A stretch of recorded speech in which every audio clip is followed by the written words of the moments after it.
నమస్కారం city news తెలుగుకి స్వాగతం ఈనాటి వార్తా విశేషాలు ఏపీ ముఖ్యమంత్రి నారా చంద్రబాబు నాయుడు బుధవారం వివిధ శాఖలపై సమీక్ష నిర్వహించారు. హోంశాఖ, రవాణా, యువజన సర్వీసుల శాఖలపై ఆయన సమీక్షించారు. అలాగే రాష్ట్రంలోని శాంతి భద్రతలు, మహిళల రక్షణపై చర్చలు జరపాలని తెలిపారు. ఆసుపత్రుల్లో గొడవలు జరగకుండా తీసుకోవాల్సిన ప్రత్యేక భద్రతపై సీఎం సమీక్ష నిర్వహించడం జరిగింది. AP anti narcotic task force బలోపేతంపై కూడా చంద్రబాబు సమీక్షించారు. ముఖ్యమంత్రి నారా చంద్రబాబు నాయుడు హోంశాఖపై సమీక్ష జరిపారు. ఈ సమావేశానికి హోంమంత్రి అనిత, డీజీపీ ద్వారకా తిరుమలరావు ఉన్నతాధికారులు హాజరయ్యారు. 2014-19తో పోలిస్తే 2019-24 మధ్య క్రైమ్ రేటు 46.8% పెరిగిందని అధికారులు వివరించారు. మహిళలపై నేరాలు 36%, పిల్లలపై క్రైమ్ 152%, మిస్సింగ్ కేసులు 84%, సైబర్ క్రైమ్ నేరాలు 134% పెరిగాయని వివరించారు. గంజాయి, డ్రగ్స్ నివారణ, సైబర్ క్రైమ్ కి అడ్డుకట్ట వేయాలని, టెక్నాలజీ వాడకం, పోలీస్ శాఖ బలోపేతం వంటి అంశాలపై రివ్యూలో చర్చించారు. వైఎస్సార్ కాంగ్రెస్ పార్టీ సీనియర్ నేత మాజీ మంత్రి బొత్స సత్యనారాయణ ఈ రోజు ఎమ్మెల్సీగా ప్రమాణం చేశారు. మండలి చైర్మన్ మోషన్ రాజు తన ఛాంబర్లో బొత్స సత్యనారాయణతో ప్రమాణం చేయించారు. ఈ సందర్భంగా బొత్సను అభినందించారు. వైసీపీ అధినేత వైఎస్ జగన్ క్యాంపు కార్యాలయంలో మర్యాదపూర్వకంగా వైఎస్ జగన్ ను కలిసి కృతజ్ఞతలు తెలియజేశారు. స్థానిక సంస్థల శాసనమండలి సభ్యునిగా ఎన్నికైన అనంతరం ప్రమాణ స్వీకారం చేసే ముందు వైఎస్ జగన్ ను బొత్స కలవడంతో ఆయన్ని అభినందించారు. ఈ కార్యక్రమంలో ఎమ్మెల్సీ కుంభ రవిబాబు, ఎమ్మెల్యేలు R Matsyalingam, Visweswararaju, Visakha ZP chairman Jalli Subhadra, మాజీ మంత్రులు కురసాల కన్నబాబు, గుడివాడ అమర్నాథ్, బోడి ముత్యాల నాయుడు, ముత్తంశెట్టి శ్రీనివాసరావు, కారుమూరి నాగేశ్వరరావు, మాజీ ఎమ్మెల్యేలు కరణం ధర్మశ్రీ, అదీప్ రాజు, భాగ్యలక్ష్మి, కడుబండి శ్రీనివాసరావు, తిప్పల నాగిరెడ్డి, శోభ, హైమావతి, విజయనగరం జిల్లా పరిషత్ చైర్మన్ మధ్య శ్రీనివాసరావు, పలువురు ఉత్తరాంధ్ర సీనియర్ నేతలు పాల్గొన్నారు. ఏపీ శాసనమండలి ప్రతిపక్ష నేతగా బొత్స సత్యనారాయణ నియామకమయ్యారు. ఫ్లోర్ లీడర్ పదవికి రాజీనామా చేస్తున్నట్లు మండలి చైర్మన్ కు ఎమ్మెల్సీ అప్పిరెడ్డి లేఖ రాశారు. బొత్సను శాసనమండలి పక్ష నేతగా నిర్ణయిస్తూ పార్టీ నుంచి అధిష్టానం లేఖ ఇవ్వనుంది. బొత్స సత్యనారాయణ ఎమ్మెల్సీగా ఏకగ్రీవంగా ఎన్నికైన విషయం తెలిసిందే. విశాఖ స్థానిక సంస్థల ఎమ్మెల్సీ ఎన్నికల కూటమి ప్రభుత్వం దూరంగా ఉండటంతో వైసీపీ నుంచి బొత్స సత్యనారాయణ మాత్రమే బరిలో ఉన్నారు. ఈ క్రమంలో ఆయనే ఏకగ్రీవంగా ఎన్నికయ్యారు. దీంతో మండలి చైర్మన్ మోషన్ రాజు తన ఛాంబర్లో ఎమ్మెల్సీగా బొత్స సత్యనారాయణతో ప్రమాణం చేయించారు. ఈ కార్యక్రమంలో రాష్ట్ర శాసనసభ సెక్రటరీ జనరల్ ప్రసన్న కుమార్, సూర్యదేవర, సంయుక్త కార్యదర్శి ఎం విజయరాజు పాల్గొన్నారు.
ప్రముఖ సాగునీటి రంగ నిపుణులు, రిటైర్డ్ అధికారి కన్నయ్య నాయుడిని ముఖ్యమంత్రి చంద్రబాబు నాయుడు సన్మానించారు.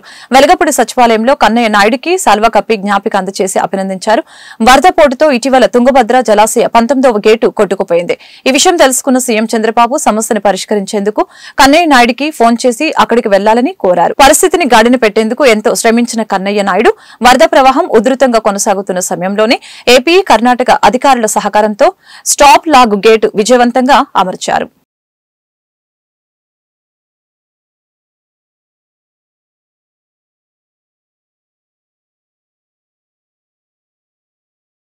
ప్రజా సమస్యల పరిష్కార వేదిక విద్యా ఐటీ శాఖ మంత్రి నారా లోకేష్ ప్రజా దర్బారికి బుధవారం విన్నపాలు వెల్లువెత్తాయి. ఉండవల్లిలోని నివాసంలో 29వ రోజు ప్రజా దర్బారికి మంగళగిరితో పాటు రాష్ట్ర వ్యాప్తంగా ప్రజలు తరలివచ్చి తమ సమస్యల్ని విన్నవించారు. వృద్ధాప్య, వితంతు, దివ్యాంగ పెన్షన్ అందించాలని, వైద్యానికి ఆర్థిక సాయం చేయాలని, భూ కబ్జాదారుల్ని తరిమివేయాలని, సొంతింటి కల నెరవేర్చాలని, విద్యా, ఉద్యోగ సమస్యల్ని పరిష్కరించాలని మంత్రి నారా లోకేష్ ని కలిసి విజ్ఞప్తి చేశారు. ఆయా విన్నపాలను పరిశీలించి తగిన చర్యలు తీసుకుంటామని మంత్రి హామీ ఇచ్చారు.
కంప్యూటరైజ్డ్ ఆధునిక పరికరాలతో పరిశుభ్రమైన వాతావరణంలో ప్రతిరోజు లక్షల మందికి అక్షయ పాత్ర ద్వారా ఆహార పదార్థాలను అందిస్తున్నట్లు జిల్లా కలెక్టర్ నాగలక్ష్మి స్పష్టం చేశారు.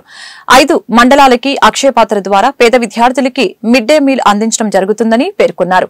మంగళగిరి తెనాలి రోడ్లో హరే కృష్ణ మూమెంట్ అక్షయ పాత్ర కేంద్రీకృత వంటశాలని గుంటూరు జిల్లా కలెక్టర్ నాగలక్ష్మి పరిశీలించారు. ఈ సందర్భంగా కలెక్టర్ మీడియాతో మాట్లాడారు. టిఫిన్స్, భోజనాలకు వినియోగించే కూరగాయలు, ఆహార పదార్థాల తయారీ, భోజనాల పనితీరుని పరిశీలించి తెలియజేశారు. ప్రభుత్వం నిర్వహిస్తున్న మిడ్ డే మీల్స్, అన్న క్యాంటీన్లని ప్రోత్సహించే దాతలు ముందుకు వస్తే క్యాంటీన్లని విస్తరించవచ్చని స్పష్టం చేశారు.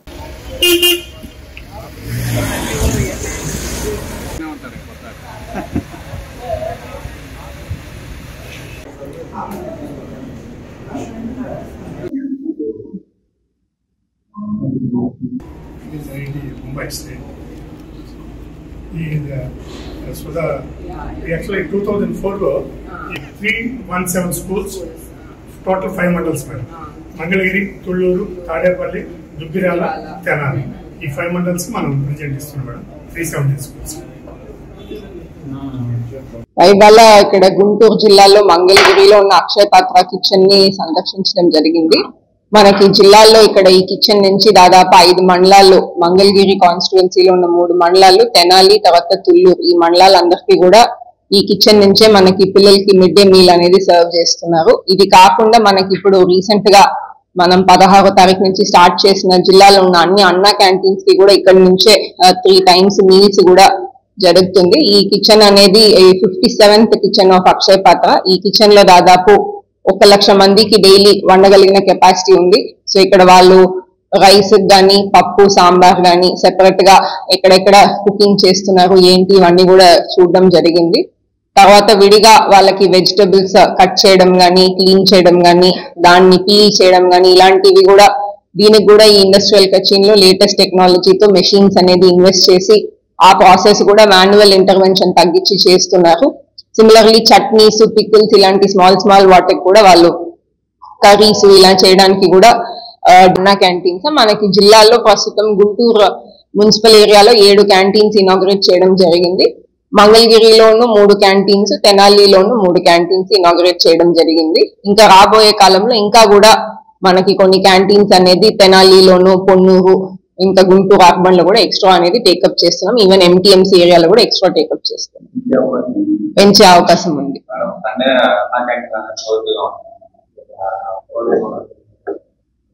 మనకి యూజువల్లీ అంటే అన్న క్యాంటీన్ ఎయిమ్ అనేది వర్క్ కి వెళ్లే వాళ్ళకి అవకాశం అనేది ఇస్తున్నాము.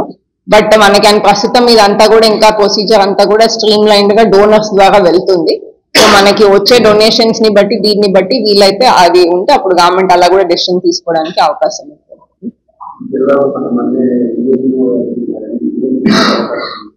విలేజ్ లో అంటే విలేజ్ లో అన్న క్యాంటీన్ పెట్టడానికి ఇంకా మనకి ఏమి గైడ్ లైన్స్ రాలేదు, చూద్దాం. డిమాండ్ ని బట్టి మనకి ఏదైనా ఉంటే. గుంటూరు నగరపాలక సంస్థ పరిధిలోని చౌడవరం రాజీవ్ గృహకల్ప ప్రాంతంలో మౌలిక వసతులు కల్పించడానికి తగిన చర్యలు తీసుకోవాలని నగరపాలక సంస్థ కమిషనర్ పులి శ్రీనివాసులు ఇంజనీరింగ్ అధికారులను ఆదేశించారు. బుధవారం కమిషనర్ చౌడవరంలోని రాజీవ్ గృహకల్ప ప్రాంతంలో తాగునీటి సరఫరా, పారిశుద్ధ్య పనుల్ని పరిశీలించి అధికారులకి తగు ఆదేశాలు జారీ చేశారు. ఈ సందర్భంగా కమిషనర్ మాట్లాడారు. చౌడవరం రాజీవ్ గృహకల్పలో నివసించే ప్రజలకి నగరపాలక సంస్థ నుంచి మౌలిక వసతులు కల్పించాలని తెలియజేశారు. గృహకల్ప బ్లాకుల పరిసరాల్లో పిచ్చి మొక్కలు పెరిగి ప్రజలు ఇబ్బందులు పడుతున్నారని, 2 రోజుల్లో చుట్టూ ఉన్న జంగిల్ క్లియర్ చేయాలని ఆదేశాలు జారీ చేశారు. పర్యటనలో EE Kondareddy, AE Ravikiran, sanitary inspectors Subbarao, సచివాలయ కార్యదర్శులు పాల్గొన్నారు.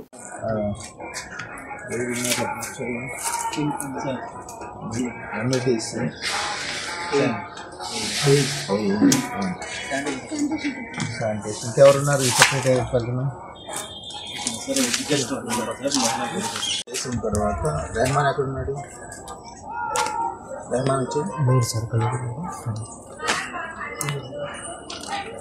रहमान दत्त सलाम వేసేసిన తర్వాత మళ్ళీ ట్యాప్ వాటర్ ఇస్తున్నారు. ఇక్కడ ఏం కలెక్ట్ చేయట్లేదు. చూస్తుందా పట్టించుకోవట్లా. మోటార్లు లేవు, ఎండిపోయినాయి పూర్తిగా. 3 మోటార్లు మొన్న నెలలో 3 మోటార్లు ఎండిపోయినాక మీకు కంప్లీట్ ఇచ్చిన ఏంటి వాటర్ ప్రాబ్లం సార్? వాటర్ వచ్చేసి గ్రౌండ్ లేవు ఇప్పుడు చెప్పండి. మొత్తం 12 బోర్లు ఉన్నాయి సార్. 2 బ్లాక్ 2 ఉంటాయి. దారి గారి దగ్గరలో ఒకటి పడింది కానీ అది కూడా చెప్పలేము. మంచిది పడుతుంది 500 దాకా. ఇప్పుడు ఉన్నాయన్నీ దగ్గరికి 250, 300 10 మినిట్స్ వచ్చాక 5 మినిట్స్కే అయిపోతుంది. 6 పని చేస్తున్నాయి సార్. ఇప్పుడు 3 పని చేస్తున్నాయి సార్. 3కి ఎస్టిమేట్ పెట్టారు సార్ మోటార్. ఓకే. డీపెనింగ్ అది 500 కొత్తగా పెట్టేదానికి 500 పెట్టారు సార్.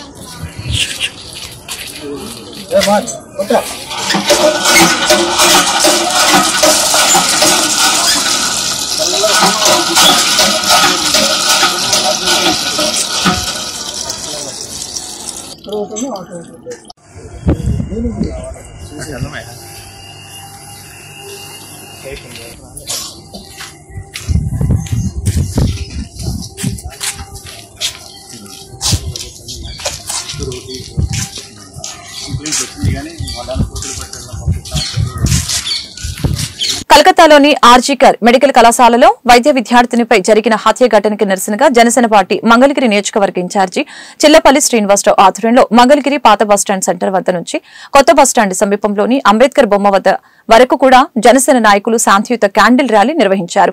అనంతరం చిల్లపల్లి శ్రీనివాసరావు మీడియాతో మాట్లాడారు. జనసేన పార్టీ అధ్యక్షుడు పవన్ కళ్యాణ్ ఆడపిల్లల సంరక్షణ గురించి అనేక సందర్భాల్లో తెలియజేశారు. కూటమి ప్రభుత్వంలో ఆడపిల్లలకి పూర్తి రక్షణ కల్పించే విధంగా చర్యలు తీసుకుంటామని అన్నారు. కార్యక్రమంలో జనసేన పార్టీ రాష్ట్ర నాయకులు, జిల్లా నాయకులు, మంగళగిరి నియోజకవర్గ నాయకులు, మండల అధ్యక్షులు, గ్రామ అధ్యక్షులు, కార్యదర్శులు, వీర మహిళలు, అభిమానులు పాల్గొన్నారు.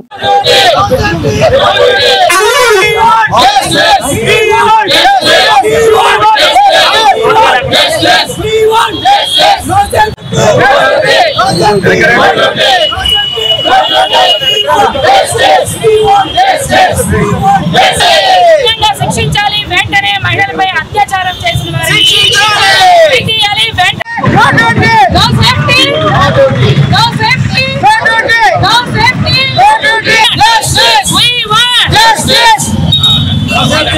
డ్యూటీలో ఉన్న మహిళా డాక్టర్ని విచక్షణారహితంగా విచక్షణం కోల్పోయి అక్కడ అని మరి ఎలాంటి భద్రత ఉందో మాకైతే తెలియటం లేదు. ఒక ప్రాణాలని కాపాడే డ్యూటీ డాక్టర్ మహిళా డాక్టర్ని విచక్షణారహితంగా అత్యాచారం చేసి చంపేసి ఈ రోజుకి 11 రోజులైంది. ఈ రోజు వరకు మరి పశ్చిమ బెంగాల్ గవర్నమెంట్ మరి ఏం చర్య తీసుకుందో మాకైతే అర్థం కావట్లేదు. నిజంగా ఇలాంటి వాళ్ళని అంటే నేను ఈ సొసైటీలో అనకూడదో అనవచ్చో తెలియదు కానీ ఇమ్మీడియట్లీ అలాంటి వ్యక్తుల్ని షూట్ చేసేయాలి గవర్నమెంట్. అంటే అంత దారుణంగా ఆ యొక్క న్యూస్ చూస్తా ఉంటే నిజంగా ఎంతమంది ప్రాణాలు సొసైటీలో ప్రాణాలు కాపాడే మహిళా డాక్టర్లు ఇంత 11 రోజులైనా కానీ ఇంతవరకు వాళ్ళ మీద చర్యలే లేవు. మేము తీవ్రంగా ఖండిస్తా ఉన్నాం జనసేన పార్టీ తరఫున, అలాగే మా ఎన్డీఏ గవర్నమెంట్ తరఫున కూడా దీన్ని తీవ్రంగా ఖండిస్తా ఉన్నాం. లేదంటే ఎప్పుడు చెప్తా ఉంటారు పవన్ కళ్యాణ్ గారు మహిళల భద్రతకి ఎంత ప్రాధాన్యత ఇస్తూ ఉంటారు. అలాంటిది ఒక మహిళా డాక్టరే ఈ రోజున సభ్య సమాజం తలదించుకునేలాగా ఈ రోజున పశ్చిమ బెంగాల్లో జరిగిన ఈ ఘటన మేము జనసేన పార్టీ తరఫున తీవ్రంగా ఖండించి మహిళలంతా కూడా మేము వచ్చి ఈ రోజున కొవ్వొత్తుల ర్యాలీ పాల్గొని ఒక నిరసన కార్యక్రమం. ఎందుకంటే ఎంత చేసినా ఆ బాధ 78 సంవత్సరాల స్వతంత్ర భారతదేశంలో ఈ రోజున స్వతంత్ర దినం ఈ వారంలో జరిగిన దుర్ఘటన ఇది చాలా బాధాకరం. మేము ఇక్కడ నిలబడి దీనికి నిరసన తెలియజేయడం కూడా చాలా దురదృష్టకరం అన్నమాట. 78 సంవత్సరాల స్వాతంత్రం వచ్చి మహాత్మా గాంధీ గారు ఏం చెప్పారండి, అర్ధరాత్రి ఆడపిల్ల ఒంటరిగా తిరిగినప్పుడే మన దేశానికి స్వాతంత్రం వచ్చినట్లు అని చెప్పారు. కానీ ఆ అమ్మాయి ఒంటరిగా పని లేకుండా ఏం తిరగలేదండి. ఆర్జీకర్ అనే హాస్పిటల్లో డ్యూటీ డాక్టర్ 36 గంటలు ఆమె వైద్య వృత్తి చేసి అప్పుడు 2 గంటలకు అర్ధరాత్రి భోజనం చేసి నిద్రిస్తూ రెస్ట్ తీసుకోవడానికి సెమినార్ హార్కి వెళ్తే ఆ అమ్మాయిని తెల్లవారుజాముకి విగత జీవిగా పడింది. ఇప్పటి వరకు ఎవరు చేశారు, ఏం చేశారు, అతి దారుణంగా నిజంగా చాలా బాధాకరం. ఇప్పుడిప్పుడే సామాన్య కుటుంబాల నుంచి వైద్య విద్య అభ్యసించి వైద్య వృత్తిలోకి వస్తున్న ఈ తరుణంలో నిజంగా చెప్పాలంటే మా ఇన్ఛార్జి చిల్లపల్లి శ్రీనివాసరావు గారు అమ్మాయి ఒక డాక్టర్, అలాగే మా అక్కగారు వాళ్ళ అమ్మాయి ఒక డాక్టర్. ప్రతి ఒక్కళ్ళు కూడా స్పందనగా అందరూ చేయూతని ఇవ్వాలని కోరుకుంటున్నారు. అలాంటి కార్యక్రమాలు వచ్చినప్పుడు పోరాడాలని అందరినీ వేడుకుంటున్నాం. అమ్మాయిని తలుచుకుంటేనే బాధాకరంగా ఉంటుందండి. మీరందరూ సహకరిస్తారని కోరుకుంటున్నాం. ధన్యవాదాలు. గుడివాడ రాజ్యాంగంలోని ఆర్టికల్ 341 కి వ్యతిరేకంగా ఎస్సీ రిజర్వేషన్ వర్గీకరణపై సుప్రీంకోర్టు ఇచ్చిన తీర్పు పునర్పరిశీలించాలని, దళిత జాతుల్ని విడతీయవద్దని ఎస్సీ వర్గీకరణ వ్యతిరేక పోరాట సమితి ఆధ్వర్యంలో గుడివాడ పట్టణంలో ఉదయం 5 గంటల నుంచి ప్రధాన రహదారులు, బస్టాండ్ ఏరియాలలో దళిత నాయకులు, దళిత సంఘాలు బంద్లో పాల్గొన్నారు. ఈ కార్యక్రమాన్ని ఉద్దేశించి దారం ఉపేంద్ర, పొంగిలేటి జయరాజు తదితరులు మీడియాతో మాట్లాడారు.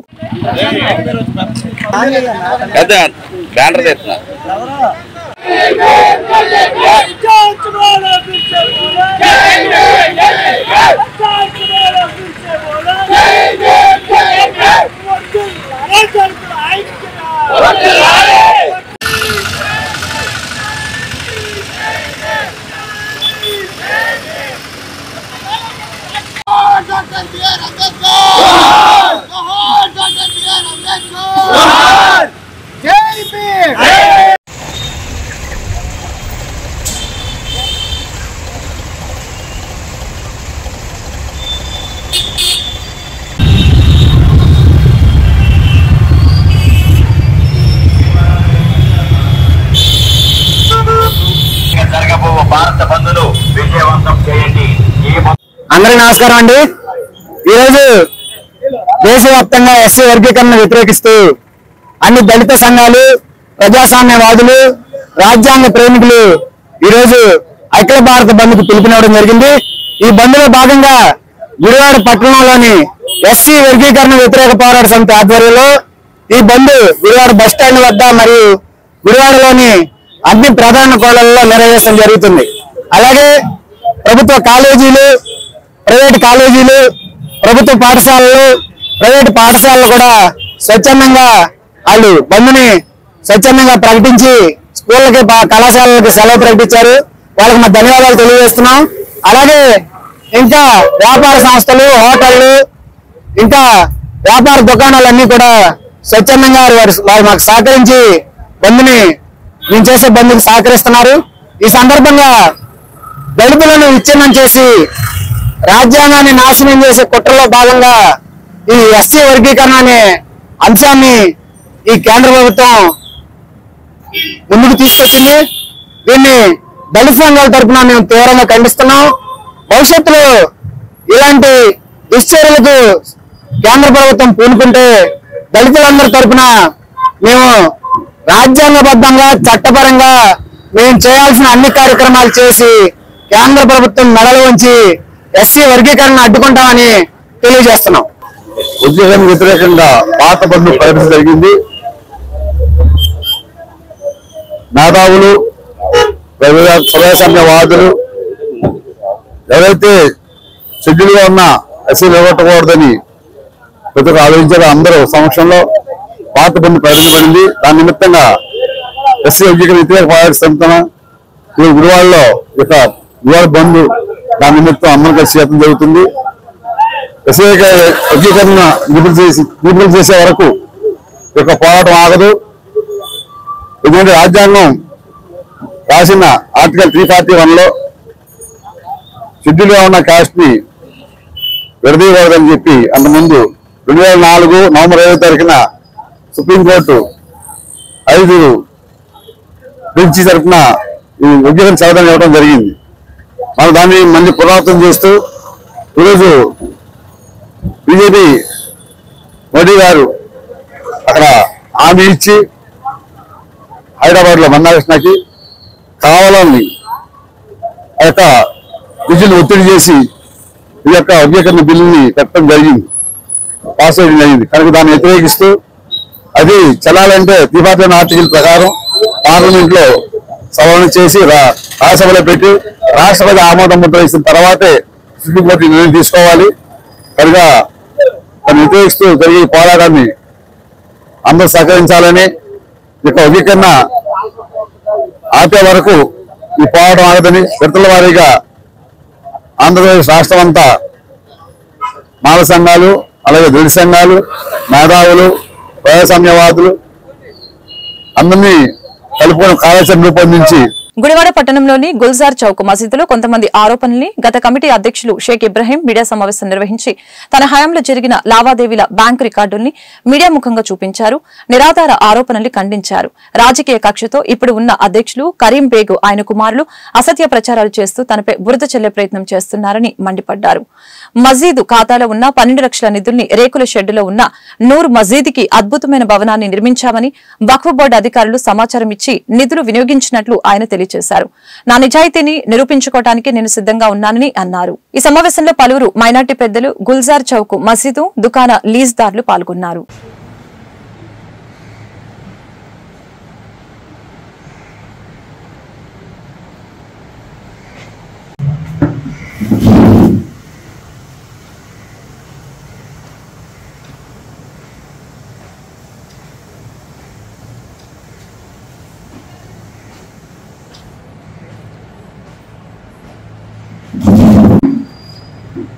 అసలు పట్టుకోలేదు.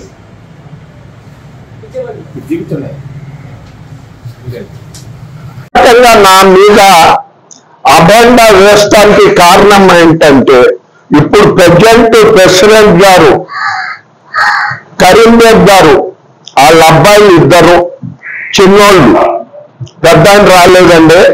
చిన్న ఆయన ఇంటర్ అయ్యి నానా రచ్చ చేసేసాడు ఆ షాపుల దగ్గర.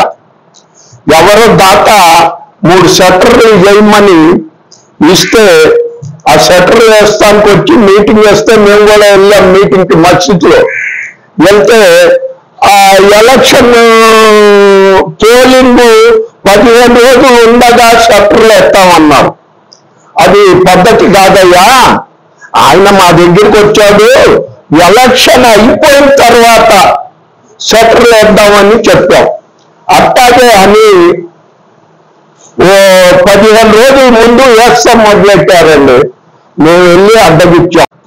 అట్టాగే 36 నెలలు జీతాలు నా సొంత డబ్బులతో కట్టా. 21,000 కాడికి 36 నెలలు జీతాలు ఇమాం మౌజల్కి నేను కట్టా. అది కట్టాల్సి వచ్చిందని మీరు కమిటీ వేసుకోవాలా?